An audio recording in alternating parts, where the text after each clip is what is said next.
नमस्कार दोस्तों, आज हम हिंदी का कुछ MCQ लगाएंगे। चलिए स्टार्ट करते हैं। अगर वीडियो आपको अच्छा लगेगा तो दूसरों के साथ शेयर कीजिएगा और चैनल पर नए होंगे तो सब्सक्राइब कीजिएगा। चलिए शुरू करते हैं। यह झारखंड JSSC का है। JSSC का आपका पेपर 1 के लिए है। हिंदी किस भाषा परिवार की भाषा है? हिंदी किस भाषा परिवार की भाषा है? भारतीय, द्रविड़, ऑस्ट्रेलिया, चीनी, तिब्बती। भारत में 4 ही चलता है, जो कि भारतीय है, द्रविड़ है, ऑस्ट्रेलिया, चीनी, तिब्बत है। इसका आपका आंसर हो जाएगा ए, भारतीय। हिंदी भाषा है भारतीयों की।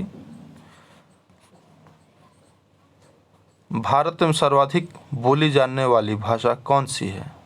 भारत में सबसे अधिक बोली जाने वाली भाषा कौन है? हिंदी है, संस्कृत है, तमिल है, उर्दू है।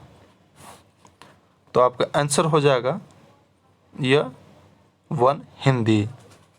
अगर वीडियो को 2-3 बार देख लीजिएगा तो आपको रटने का ज़रूरत नहीं पड़ेगा।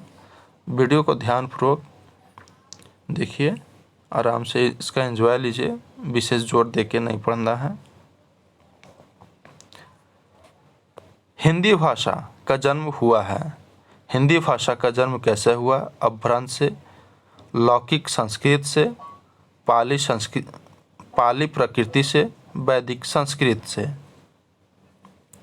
तो आपका आंसर हो जाएगा,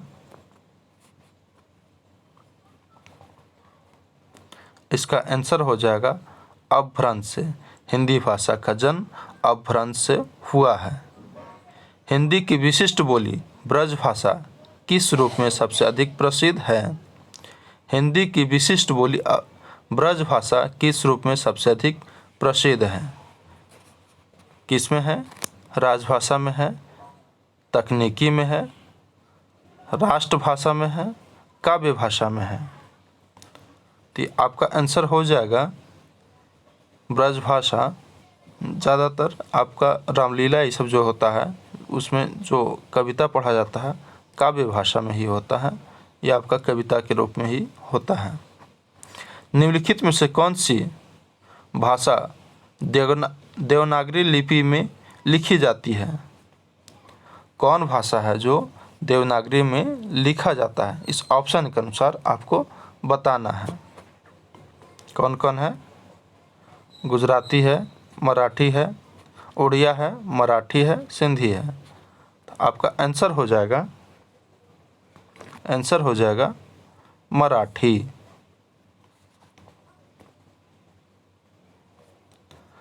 अधिकतर भारतीय भाषाओं का विकास किस लिपि में हुआ है? अधिकतर भारतीय भाषाओं का विकास किस लिपि में हुआ है? शारदा लिपि, खरोष्ठी लिपि, कुटिल लिपि, ब्राह्मणी लिपि।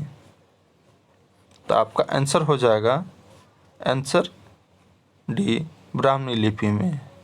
बघेली बोली का संबंध किस उपभाषा से है? बघेली बोली का संबंध किस उपभाषा से है? राजस्थानी से है, हिंदी से है, बिहारी से है, या पश्चिमी हिंदी से है?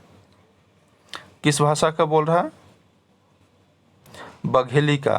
तो बघेली आपका पूर्वी हिंदी से हो जाएगा। किससे हो जाएगा? पूर्वी हिंदी से। भारतीय संविधान के अनुच्छेद 8वीं अनुसूची में शामिल भाषाओं की संख्या अभी तक कितना है? टोटल अभी 8वीं अनुसूची में शामिल भाषाओं की संख्या कितना है? टोटल अभी 22 है। हिंदी दिवस किस दिन को मनाया जाता है? हिंदी दिवस किस दिन को मनाया जाता है? तो इसका आपका आंसर हो जाएगा भारतीय हिंदी दिवस, मतलब नेशनल हिंदी दिवस 14 सितंबर को। आपको कमेंट करके आंसर बताना है विश्व हिंदी दिवस किस दिन मनाया जाता है? आपको आंसर लिखना होगा। ठीक है। हिंदी के उद्भव का सही क्रम है। हिंदी का उद्भव का सही क्रम क्या है? आपका आंसर हो जाएगा पाली, पाली, प्राकृत, अपभ्रंश, अपहट। तो इसको आपको याद करने के कैसे है, पहले हिंदी लिख लीजिए। हिंदी लिखने के बाद ऐसे कीजिए पी ए, यह एक सीक्वेंस में हो गया। आपको पी ए कर लेना है, याद हो जाएगा। चलिए अब आगे देखते हैं।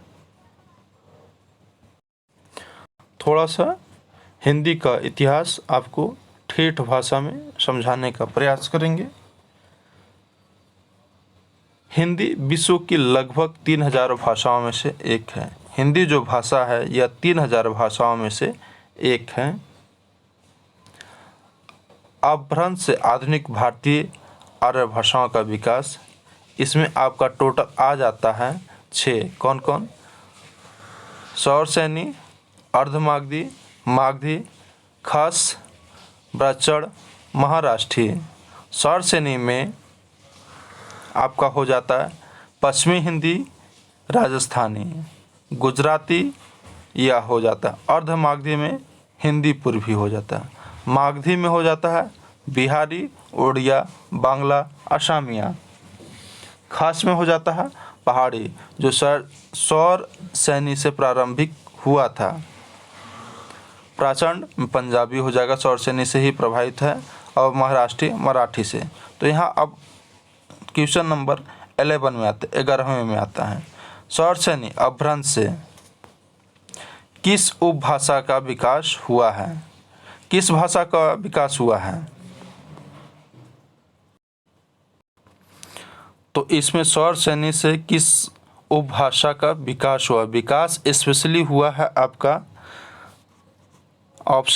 ऑप्शन बी, यह सिर्फ इससे विकास हुआ है। लेकिन बिहारी और पंजाबी इन सब भाषा का जो हुआ, इस पे प्रभाव पड़ा है।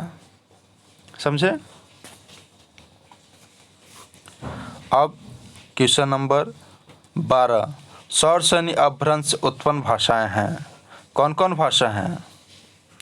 आपका ऑप्शन बी हो जाएगा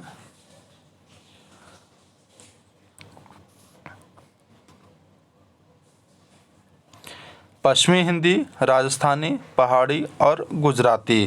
कौन कौन? पश्चिमी हिंदी, राजस्थानी, पहाड़ी और गुजराती। क्वेश्चन नंबर 3, इनमें से किसको संविधान की 8वीं अनुसूची में शामिल नहीं किया गया है? इसमें कौन है भाषा जो कि 8वीं अनुसूची में शामिल नहीं हुआ है? बोडो डोंगरी तो है, यह है। मैथिली है, यह असमिया है, यह है। एक भाषा नहीं है, कौन? ब्रज की भाषा। कौन भाषा नहीं है? ब्रज की भाषा नहीं है। हिंदी की उपभाषाएं कितनी हैं? हिंदी की उपभाषाएं कितनी हैं? हिंदी की टोटल उपभाषाएं आपका 5 है। हिंदी की उपभाषाएं कितनी हैं? 5 है। हिंदी की कितनी उपभाषाएं हैं? 5 है। हिंदी भाषा के बोलियों के वर्गीकरण के आधार पर छत्तीसगढ़ बोली है। हिंदी के भाषा के बोलियों के वर्गीकरण के आधार पर छत्तीसगढ़ की बोली आपका पूर्वी हिंदी में आता है। किस में आता है? पूर्वी हिंदी में। किस में आता है? छत्तीसगढ़ वाला बोली पूर्वी हिंदी में आता है। आपको याद रखना है किस भाषा छत्तीसगढ़ वाला पूर्वी हिंदी में आएगा। देवनागरी लिपि की उत्पत्ति किससे हुई? देवनागरी लिपि की उत्पत्ति आपका ब्राह्मणी लिपि से हुआ है। देवनागरी लिपि की उत्पत्ति किससे हुआ है? ब्राह्मणी लिपि से। हिंदी भाषा किस लिपि में लिखी जाती है? हिंदी भाषा किस लिपि में लिखी जाती है? तो आपको भी पता होगा, जब आप लोग पेपर देते थे 6, 7, 8, 9, 10 क्लास में, तो आप उसमें भाषा लिपि सेलेक्ट करना पड़ता था। जो इंग्लिश मीडियम रहता था वह रोमन लिखता था और हिंदी में रहता था वह देवनागरी को लिखता था। आज का लास्ट प्रश्न, निम्न में से कौन सी भाषा का अंग है? निम्नलिखित में से कौन सा भाषा का अंग है? ध्वनि और वर्ण, शब्द, वाक्य, ये सभी। तो आपका आंसर हो जाएगा, आंसर डी हो जाएगा। कौन हो जाएगा? डी हो जाएगा। कौन आंसर हो जाएगा? डी। इसमें आपका ध्वनि, वर्ण, शब्द, वाक्य ये सभी हो जाएंगे। अगर आपका इसका थ्योरी सेक्शन चाहिए, मतलब व्याख्यान के साथ चाहिए, तो कमेंट करके बताइएगा, व्याख्यान भी दे देंगे। नहीं तो प्रैक्टिस सेट से ही काम चला जाएगा, तो उससे भी काम चल सकता है। इसी के साथ इस वीडियो को समाप्त करते हैं। बोलिए जय हिंद, जय झारखंड, जय जोहार। अगर वीडियो आपको अच्छा लगा होगा तो वीडियो को लाइक कीजिएगा, दूसरों के साथ शेयर करने का प्रयास कीजिएगा, थोड़ा सपोर्ट मिल जाएगा और अच्छे वीडियो बनाने का मुझे हौसला मिलेगा अगर आपसे मुझे सपोर्ट कीजिएगा। तो जय हिंद, जय भारत।